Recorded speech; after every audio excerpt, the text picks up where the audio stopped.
परमेश्वर ने उसे हवा को दिया।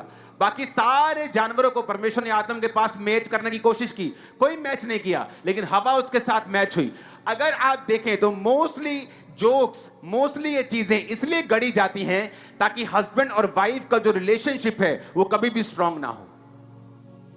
क्योंकि अगर शैतान एक हस्बैंड और वाइफ के रिलेशनशिप को कमजोर करता है और इस चीज में वो कामयाब हो जाता है, तो 50% लड़ाई वो एक फैमिली में जीत जाता है। कितने मेरी बातों को समझ रहे हैं? अगर वो इस चीज में कामयाब हो जाता है, वो हस्बैंड जो शादी के पहले पीछे पीछे घूमता है, ट्यूशन से लेके आता है, ट्यूशन छोड़ के जाता है, पूरा भाई बन जाता है उसका, लेकिन शादी के बाद कोई केयर नहीं। पहले महंगा तो तुमको वो केयर भी नहीं मिलेगी जो एक्चुअली तुम्हें चाहिए, क्योंकि वचन कहता है तुम्हें अपने पत्नी को अपने शरीर के समान प्यार करना है। वो घराने कभी बरकत नहीं पा सकते और कभी परमेश्वर में नहीं बढ़ सकते जहां हस्बैंड और वाइफ एक मन नहीं। मैं आपको सच कह रहा हूं, मैंने कई लोगों को, कई बच्चों को बीमार देखा है फैमिलीज में हस्बैंड और वाइफ की लड़ाई के कारण।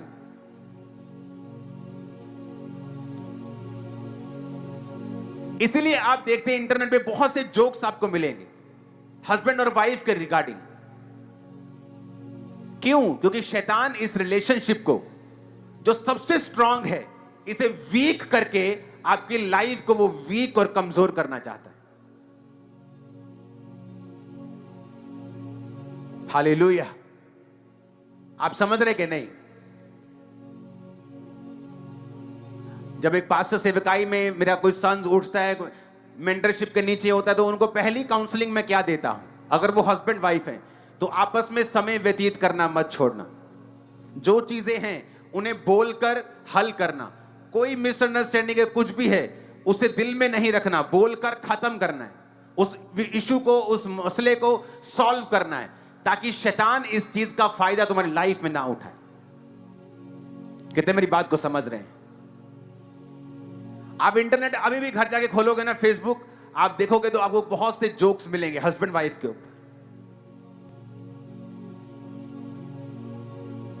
रीजन, क्योंकि आपकी वाइफ आपकी बेस्ट हेल्पर है। अगर आप मैरिड हैं, आपकी लाइफ में नंबर 1 प्रायोरिटी आपकी वाइफ और उसके बाद बच्चे और बाकी परिवार होना चाहिए। आप अपनी माता के क्लोज थे शादी से पहले, लेकिन शादी के बाद माता का नंबर नीचे आता है वाइफ से। जो वचन कहता है मैं आपको वो कह रहा हूं। अगर आप बहनें हैं और अपने शादीशुदा बेटे को अभी भी ममा बॉय बना के रखा है तो भी दिक्कत है। और अगर आप वाइफ हैं और अपने हस्बैंड को आप अपने परिवार से दूर करने की कोशिश कर रही हैं तब भी दिक्कत है, क्योंकि बाइबल कहती है अपने माता और पिता का आदर कर, क्योंकि इसमें तेरी लंबा जीवन होगा। और जो तू ऐसा मत बो, ऐसी कोई जीवन में चीज मत बो जो तुझे अपने बच्चों से काटनी पड़े और फिर तू रोए। अगर यहूदा ने कोई गलती की तो एकदम से उसके ऊपर कोई पहाड़ नहीं टूट पड़ा, एकदम से बीमार नहीं हो गया वो। उसने गलती की, कनान के लड़के से शादी कर ली, एकदम से कुछ नहीं हुआ, बल्कि ब्लेस हो रहा है, बच्चे हो रहे हैं, 1 बच्चा, 2 बच्चे, 3 बेटे, सब कुछ ठीक है। लेकिन समय आता है जब पाप का कॉन्सिक्वेंस, जो पाप की आपको माफी मिल जाएगी, लेकिन पाप का जो असर है वो आपके लाइफ और परिवार को छोड़ के कभी नहीं जाता। परमेश्वर ने किस बेटे को राजकुमार बनाया दाऊद के बाद? सुलेमान को। कहां पैदा हुआ था वो? किससे पैदा हुआ था?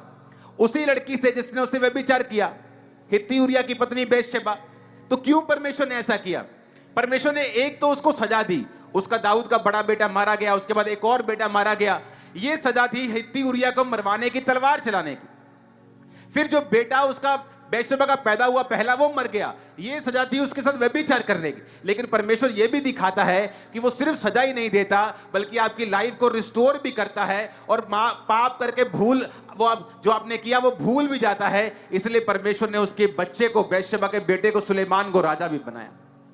कितने मेरी बात को समझ रहे हैं? तो इसका मतलब ये नहीं आप पाप करेंगे तो मर ही जाएंगे, वो आपको सजा भी देगा, लेकिन आपको संभाल कर भी बाद में रखेगा। आपको यह बताएगा कि पाप करने से तो अपने जीवन में संघर्ष में चलेगा, तो कुशल से नहीं चलेगा।